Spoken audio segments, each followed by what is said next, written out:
Om Sahana Vavatu Sahanau Bhunaktu Sahaviryam Karvavahai Tejasvinavadhitamastu Ma Vidvishavahai. Om Shanti Shanti Shanti. Hari Om Shri Gurubhyo Namaha. Hari Om. वसुदेवसुतं देवं कंसचाणूरमर्दनं देवकी परमानन्दं कृष्णं वन्दे जगद्गुरुं कृष्णं वन्दे जगद्गुरुम्. So we are in chapter 7. Today we are going to do verse 28. And just a little bit of recapping from few verses before this. So Bhagwan had said that Hari Om. Bhagwan had said that there were 4 kinds of devotees: Arth, Artharthi, Jigyasu, and Jnani, and we went in detail. And out of them, Jnani was, he said, it was my own self and is very dear to me. And Jnani is the one who surrenders to me and comes to realize me. And what he does, he realizes that I alone am everywhere. So there was a verse 19 in chapter 7, which says, Vasudevaha sarvam iti. All this, what we see is Vasudev. And Vasudev ka Sanskrit meaning is the innermost self. That's what it means. That's another name of Lord Krishna, and his father's name was also Vasudeva. So what happens to other people? They fail to surrender completely. So there could be some partial surrender. It's not like, people do believe in God, but not completely. That's what it is. And why do we surrender, don't surrender, fail to surrender completely? Because we have lots of desires in our mind. And what happens is, in order to fulfill those desires, we go to the smaller devatas. And what Swamiji was explaining in his commentaries in various chapters, that when we talk about, surrendering to smaller devata, it could be the material things also. Somebody surrendering to wealth or, power, and all those kind of things also come under that. So you could be surrendering to smaller devatas or any certain powers or phenomena. And as long as those clinging desires are there, we don't pay full attention to surrendering. That's what happens. We don't spend time on recognizing who God is. And then he had mentioned that even though the effort required sometimes maybe more to surrender to the smaller things, smaller devatas and phenomena and power, and to surrender to Supreme, maybe even same or less, and we still don't do it. And then also Bhagwan mentioned that if you go to the smaller devatas, your achievements will be only what they can offer you. You can attain, their loka, their things, or whatever they have to offer. That's going to be it. That will be the limit. But if you surrender to Bhagwan, the highest, that is, then you will attain me, that infinite, the highest. So what is the conclusion? Basically, I'm unavailable, or people who have a lot of desires and all that, they are unavailable because of their impurities in the mind. And we will see that the definition of sin, we will go into again with what today's verse, because that context comes. And sin is, in Vedanta, sin means something that takes me away from God. So it is not typical definition of sin, I'm doing something bad to somebody, but it has a broader meaning in Vedanta. And then what happens is, usually when we have all these desires and impurities, the mind is very restless, and it gets overpowered by delusion. So there's a whole process how it happens. So we get deluded, moha jisko bolte hain Sanskrit mein, because of pair of opposites. Because this world is always pair of opposites, so we have to rise above it. And if we stay in that pairs of opposite, then we'll get deluded. And then in the last verse that we did, Bhagwan said that unfortunately we are born with this delusion. because we have all these vasanas and all that. And that's why I'm not available. But obviously, he gives a lot of remedy how to come out of this delusion. So now in this verse, we are going to see that what happens to those people, what is the process of how to get out of the delusion, and how do they get out of delusion, and the people who are trying to make their mind pure. And the last two verses are going to be talking about what exactly means the realization of God. He's going to go in much more detail, because it's easy to say, okay, I realize God, but hey, what does it mean to me? So those things we are going to see as the chapter is getting concluded. And so let's go to verse 28 now. I have a comment on this. Yes, Joe. Okay, something you said really clarified my previous doubt. There's a dialogue in which Arjun asks, if you are the supreme, why do the people worship the other people? And the answer I had was, because to worship me, you have to be purified from janam to janam to be able to worship me. Now, he may not have said that, but what you just said was, because of the impurities you have, Yes. you go to the lower guy and then be satisfied with that, Yeah, because delusion, because I don't even know who God is. Like our teacher used to say, okay, God, Bhagavan did say in chapter 6, end of, whole conclusion, that meditate upon me. But I don't know who God is. How can I meditate? Right? So first I have to understand who God is. And that's what the 7 chapters are doing. It's telling you God. And once you know, it's like once I know the glory of somebody, why would I go after the small guys then? See what I'm saying? If I can approach the highest, then why not do that? Because as a human being, we always ask, hey, isme mera kya fayda hai? It's normal to ask that. After that, I used to watch these guys who were singing on the airport. You look at their eyes, when they were singing Hare Krishna. I mean, why can't everybody do it? So there's a difference. Because they have purified their mind to a certain extent. Even to be able to sing the glory of God, you have to have a certain pure mind. You know? So the more the purity happens, the more automatically you're going to connect to it, because that's what pure mind means. So yeah, very good. That, good analysis of all that. Yeah. Okay, so here is a verse, verse 28. Yesham tvantagatam papam jananam punya karmanam te dvanda moha nirmuktaha bhajante mam dhrudvrataha. Okay, so there are going to be 4 points, important one, and as we go through the words, we will see. Yesham is of whom, tu is but, antagatam. So this is, and then the next word is papam. So antagatam is at the end. Ant sabko Hindi mein malum hai na, jiska ant ho gaya ho. Kiska? Paap ka. Papam is the next word. Everybody knows that, and then I told you the broad meaning.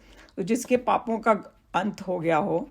Janana naam, of men and women both, human beings. Punya karmanam, this is another word. So these people jinke papon ka ant ho gaya, they are punya karmanam, a virtuous deed. Virtuous deed ki wajah se papon ka ant hua. And when we go further into the analysis, we'll see.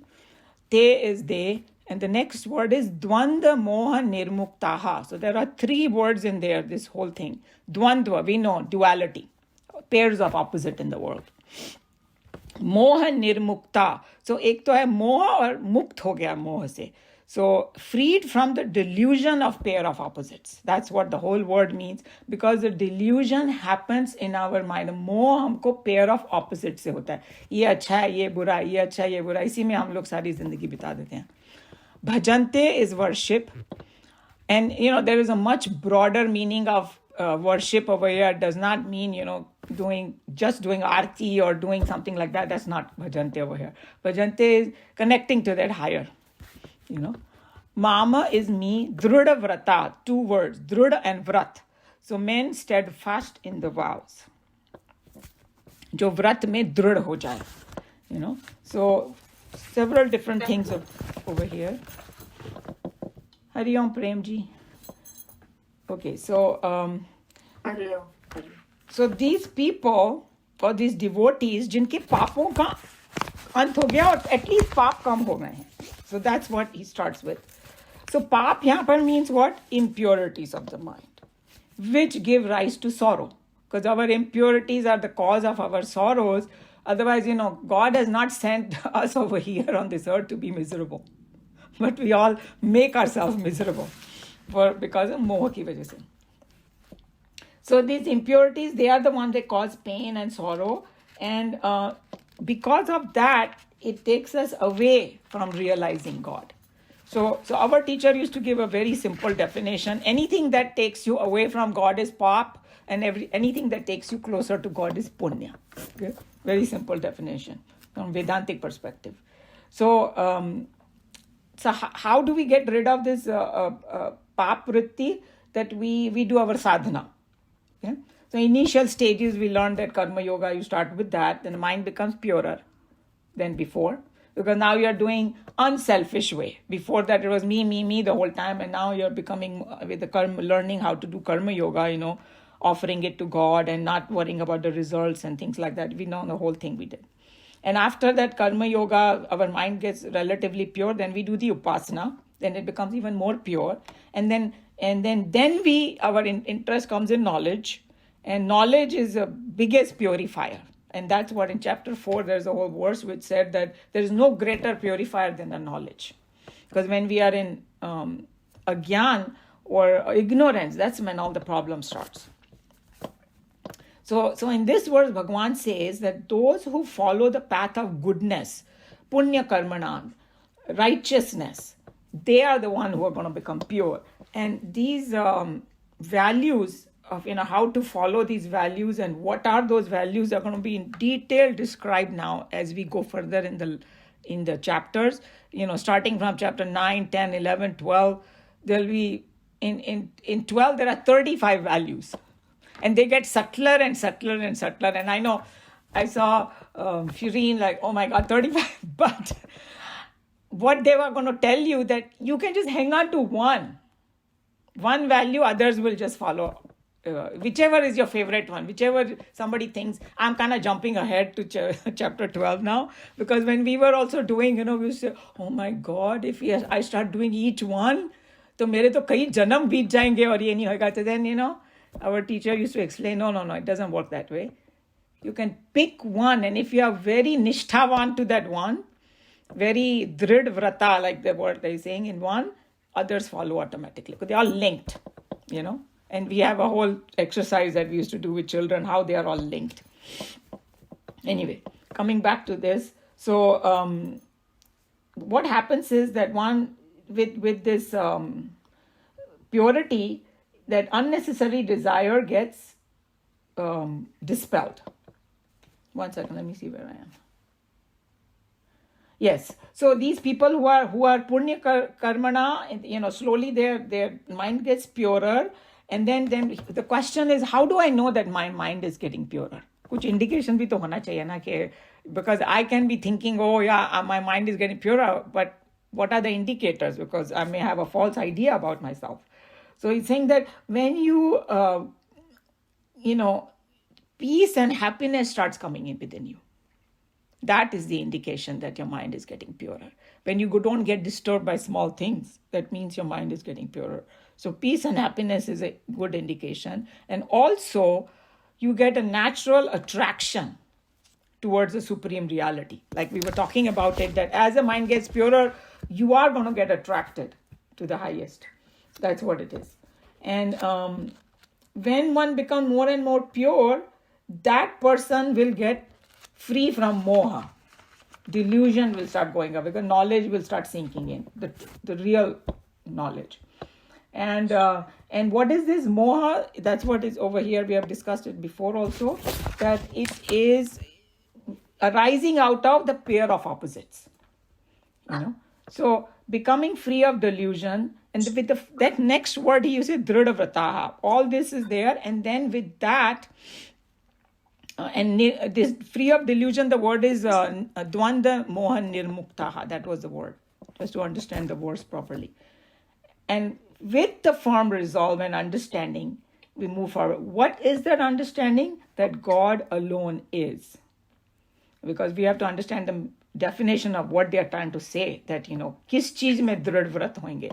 And I was listening to one of the spiritual discourses in that this lady said, somebody asked her, what is bhakti? Like a general definition. Everybody has their own way of explaining what bhakti is. She said, true bhakti is when I have this so much confidence in God that even if something seemingly bad is happening to me, it is for my own good. So I don't suddenly, if something bad is happening, oh yeah, what God? Where is God? Suddenly give up. No, that's not called bhakti. Bhakti is just like a baby has it for the mother. Mother is not going to do anything to hurt the baby. That's called bhakti. And when you see a small kid loving the mom, that's what it is. No matter what she does, she's doing it for his good. So I thought that was a very good definition. So that's what it means, that this God alone is, that's the main thing, okay, in this. And also to understand that everything in the universe is expression of that divinity alone. That's called Dridhavrata. Because, just the words are not going to tell us much, but what it actually means. And then with this kind of firm resolve, that God is everything, and everything is the expression of God, they worship me. That's called true worship, highest form of worship. And then again, what does worship mean? Because again, people might get confused. It doesn't mean that I have to sit in meditation all the time, or I have to do puja, or I have to read scriptures and all that. No, that's not what it means. It means offer all the actions to Him. Whatever I'm doing I'm doing it for Him, and I'm doing it for the goodness of everybody. That's where, that karma yoga thing comes, not only just myself. So what Krishna Bhagavan is saying, there are various ways to do worship. Of course, try to understand me is the main thing. Okay. So in short, more and more our mind becomes pure and we get attracted to our own supreme nature, then we are worshipping God. And then what happens is when the mind is restless and it gets more extrovert, because now he was explaining that, Nikhilananji was explaining what does extrovert means, because when we are constantly looking at the world and don't go within, that's when we are kind of getting away from God. Because I think the outside world, I was trying to think, it is like this World Wide Web, www. Once you click on something, something shows, or even YouTube has become like that. Like that now. They are very smart. This AI knows that what kind of things you like.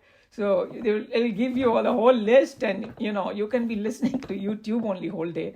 So that's how you get sucked into it and you don't internalize. And Nikhilananji gave a very brilliant example, and that will make it totally clear that what this means.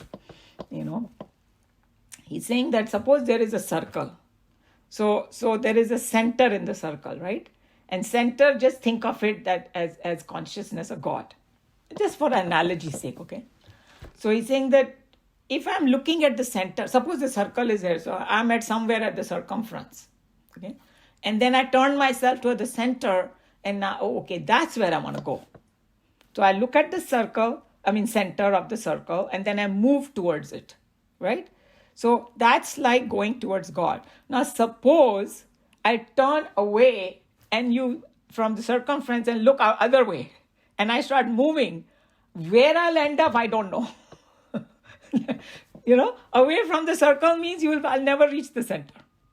I thought that was such a great analogy. So looking constantly at the world or its problem or staying in duality is like looking away from that center, and going internal, trying to understand who God is and all that is looking at the center and going towards it. I thought he gave a really brilliant example. If I had a board over here, I would have drawn it. But I'm sure in your mind you can see that what it means. So idea is to go towards that. And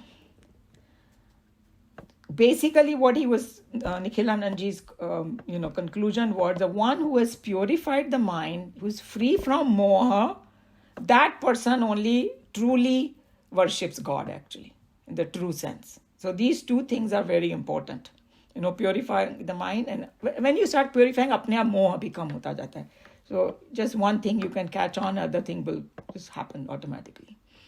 So, and then he was saying that, just relating it to the previous verses, he's saying that person who will worship God, he's not going to worship with the arth bhavna. Remember, there were 4 different kind of devotees. एक बहुत दुखी होके करो मेरे को बचा लो दुख से, वो ये भी नहीं करेगा, वो अर्थार्थी भी नहीं होगा. He's not going to ask for, give me this, give me that. He's not going to do that. Or he's not, jigyasu भी नहीं होगा वो. Because jigyasu in the beginning is very important. He's talking about the highest kind of worship now. In which you are a jnani, you already know that, who God is. Intellectually, you haven't grasped it completely, who God is. And then you are doing it. So, usko jnani bol sakte hain. Then you to move towards it. So, this is what this verse is talking about. And the next 2 verses will be this kind of devotee, what is his actual experience once he realizes God?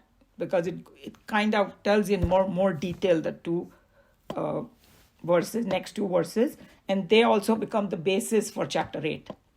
Because there are big terms used, but we will learn those terms a little bit next 2 classes, but much more detail will be given in chapter 8 about what they mean. So this is what this verse is. Any question or comment? Anybody wants to add anything to this? Umaji, this is also, you can also say that whatever comes your way, you take it as prasad from God.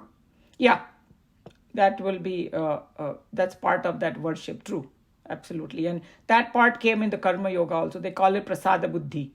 That, no, if it is good, bad, it is considered a prasad. Because from the highest perspective, it is only good for you. Yes. It's like, somebody does some crime, you punish them. It might look very cruel, but the punishment is for the person's good only, right? Something like that, yeah. So when negativities come, it is our own, firstly, it is our own karmic thing is opening up. And secondly, we have to learn those lessons and move on. So true, absolutely. So I had a comment. So once I was in this ISKCON, and this Badri Narayan came with this crutches. Yeah, he has some leg problem, yes. And he said, I'm so glad it's only my leg is broken. I could have died. Means look at the attitude. Yeah. And I think one drishtant that I really like very much, there was one saint जिसकी हड्डी टूट गई, right? तो लोग ऐसे बोलते हैं ना, oh, हड्डी टूट गई, like that. That's the first thing people say, right? So he said, नहीं, अभी तो जुड़ रही है. Because he's saying reverse already हो चुका है. I thought, my God, it's like we as a normal people, we will say, अरे हड्डी टूट गई, हम लोग रोते रहेंगे और 10 लोगों को फोन करके भी बताएंगे. But his attitude was, अभी तो जुड़ रही है. So that's what it is. True, that we can always look at it and say, why me? And, I think it was somebody who had won the gold medal. And usko kuch interview kiya. So he said, when bad things happen to me, I cannot ask why me, because I can always ask why me? Why did I get the gold medal? So, so when good things happen, say, maine kiya, and bad things happen, why me? We can't do that, because overall stock we have to see, So many things are involved in this, many things. So these are all with probably deep contemplation and kind of internalizing these things that will change our attitude towards the whole life. It's hard, but it can be done. That's why Krishna Bhagavan giving all these verses. Yeah, any other comment?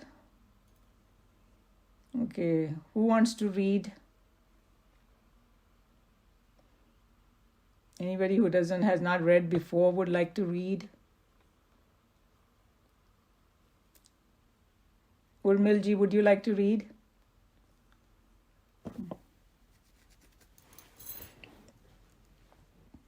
Now my Gita is old, so it's possible that there might be some verses missing. Okay, that's fine. We'll see. Okay. But those men of virtuous deeds, whose sins have come to an end, who are freed from the delusion of the pairs of opposites and steadfast in vows, worship me. Men of virtuous deeds, as a result of their actions, come to cleanse their sinful nature, is a declaration that needs to be correctly understood. Sin is not the nature of man, according to Vedanta. It is only the tarnish that has come to dim the brilliance of the self due to an error of judgment in the individual. The craving of the mind and intellect to live in subservience to the calls and appetites of the outer world is the root cause for the negative values entertained by us, which ultimately result in sins. He is called a sinful person in whom his body makes the heaviest calls on his time and attention. In such a person, the body becomes the dominant partner and it enslaves the self. An extrovert life, a life spent in pursuing the satisfaction of his sensuous desires to comfort and console every one of his paltry emotions, is the way of the sinful. Yeah, so here Swamiji we have discussed that before also, right?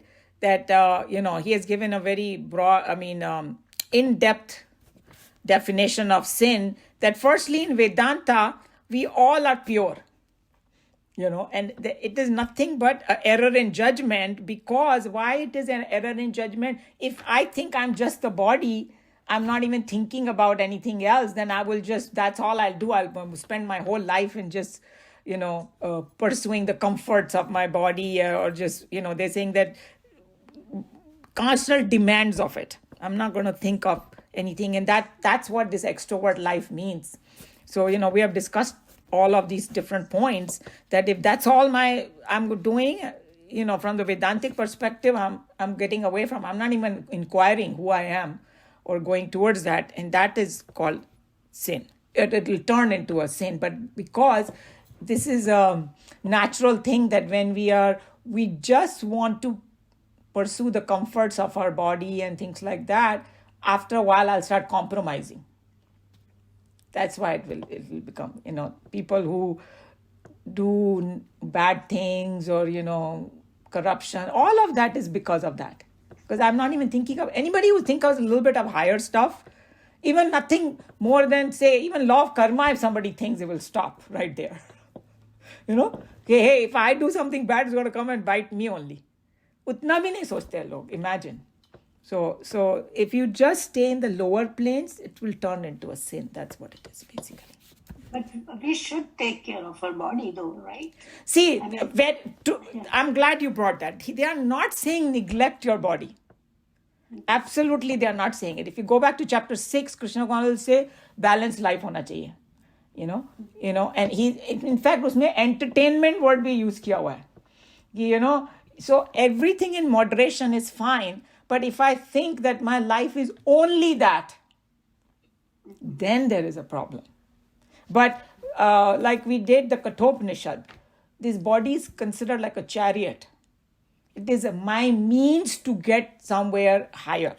That's how I have to look at my body. So it's like my car.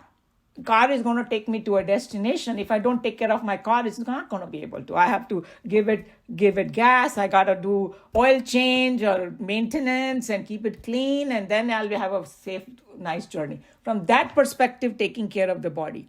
But कोई think सोचेगा कि body सिर्फ है और कुछ तो है ही नहीं, तो वो सारा टाइम उसी में बिताएगा, उसके पास कुछ होगा ही नहीं. So that is the context over here. Such a passionate animal life leaves gross impressions upon the mind and intellect. Impressions, vasanas, decide the future flow of thoughts. As the thoughts, so the actions, and the actions deepen the vasanas. So he's talking To about break this. the- Yeah, मेरा में ये यहाँ पर खत्म हो गया paragraph. Oh, yeah, right. Right? Yeah. So I would just. Did you get my message? Okay, I think somebody's who's. Oh, okay. Okay, here. All right. Sorry, that was someone. Yeah, I had to do the mute. Okay, so yeah, he's talking about how does this क्या बोलते हैं कर्मों का चक्कर कभी खत्म नहीं होता if you don't break out of it. So basically, if we just go, pleasing the body, then those impressions get deeper and deeper into our mind, and they turn into what you call tendencies, and we keep repeating the same thing, and then it's like a vasana thought action constantly chakkar chalu rehta hai. That's what is just science behind it, what happens, and so that's what he explained over here. Go ahead. To break this vasana thought action chain, which is now digging the grave of the individual's peace and tranquility, it is advised that he start a new life of meritorious actions. Merit. Punya is a contrast to sin, papa, and therefore it is constituted of actions, feelings, and thoughts dedicated to the godly and the divine. All introvert actions undertaken in the cognition of the self, I am, would create in their wake new impressions. In the long run, the patterns of sin that existed in the bosom are wiped out and new divine designs are created therein. So he's telling you the path now.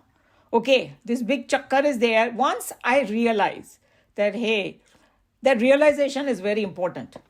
That's what this whole spiritual journey is about, taking a stock of what I'm doing and where I want to go. So how do I reverse? You start with the meritorious action, and then, any action, feeling, thoughts dedicated to the godly and the divine. And then we were discussing, even in the last class, whoever was there or you heard the recording, that, sometimes you have in a extended family and all that, you have people who annoy you and all that, how to handle them, and if we have these feeling, thoughts, and things for higher purposes. And before the class started, Krishna ji was telling some really good points, and maybe at the end we can discuss that if you have a higher goal, you're not going to worry about small things.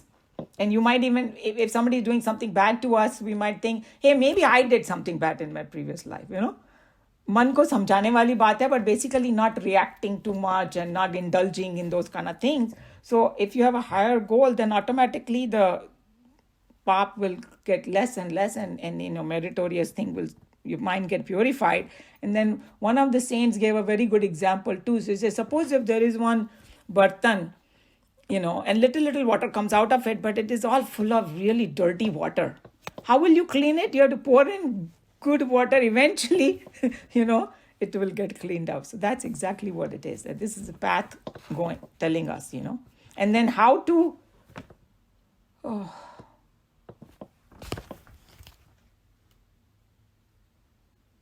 Right.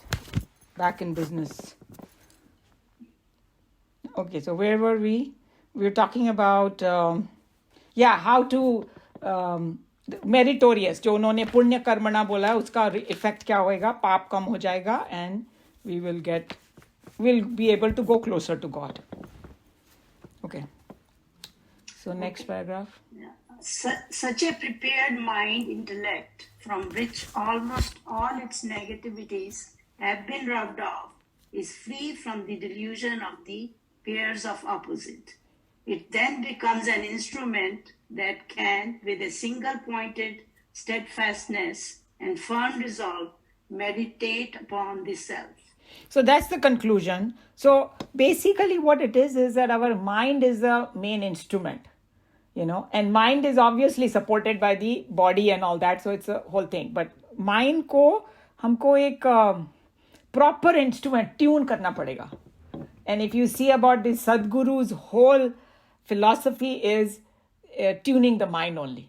that, he calls it, inner engineering. That's what he calls it, right? You have this all these things and how to make the mind so that it goes to the higher. So, and what is a process that will be freed from delusion of pair of opposite, and all the negativities are rubbed off. Now it's like if I have a car, it's in a perfect shape to take me where I want to go. Road is clean, everything is just right. That's what it is. That's what we are trying to do over here. And then with that correct instrument, with a single point steadfastness, with a firm resolve, dhrida vrataha, meditate upon the self and we will get it. That's the whole thing. Prabhuji, isn't it true that you cannot gain knowledge unless you condition your mind Yes. to that state? Yes. Because we have discussed it that a lot of people, if you hang on to the wrong knowledge, uska kitta bada disaster bhi ho sakta hai. So when Bhagwan says that purify your mind, from many angles is necessary, because a purer mind will catch the knowledge also correctly. नहीं तो लोग अंधविश्वास में और इसमें ही बैठे रहते हैं and all that. Sometimes you get fanatic about things. Vedant में fanaticism का कोई room नहीं है, because it's a very open-minded thing. Like we were at one point with somebody, I was discussing, Sagun and Nirgun. Some people are so diehard, I don't believe in Murti Puja at all. But if you ask them, we discussed, right? Murti Puja is nothing but a symbol. Then some people who meditate or do some yagna, or even if you meditate, you're thinking of Om. Om is a symbol too. So how can you say that, Because God is both. He is. So actually, there is a Shloka in Shiv Sutra, which is one of the 124 ways to get to God. It's called Jnanam Bandha. In other words, incomplete knowledge, if you have, that is a obstruction in you to get to God. Yes. And in one of the Upanishads, maybe ऐसा ही कहा गया है कि sometimes, knowledge तुम और ज़्यादा अंधे कुएं में गिर जाते हो. इतना तक बोल दिया, because if you hang on to the wrong thing, then you go deeper and don't want to come out because you won't listen to anybody. So true. Pure mind is like absolutely necessary. So in fact, that's all that we can do. Think about it. We have discussed it. We don't have a control over when we're going to get the realization or moksha or anything. All you can do, what is in your hand, is keep purifying your mind. And when it's completely pure, it's going to happen.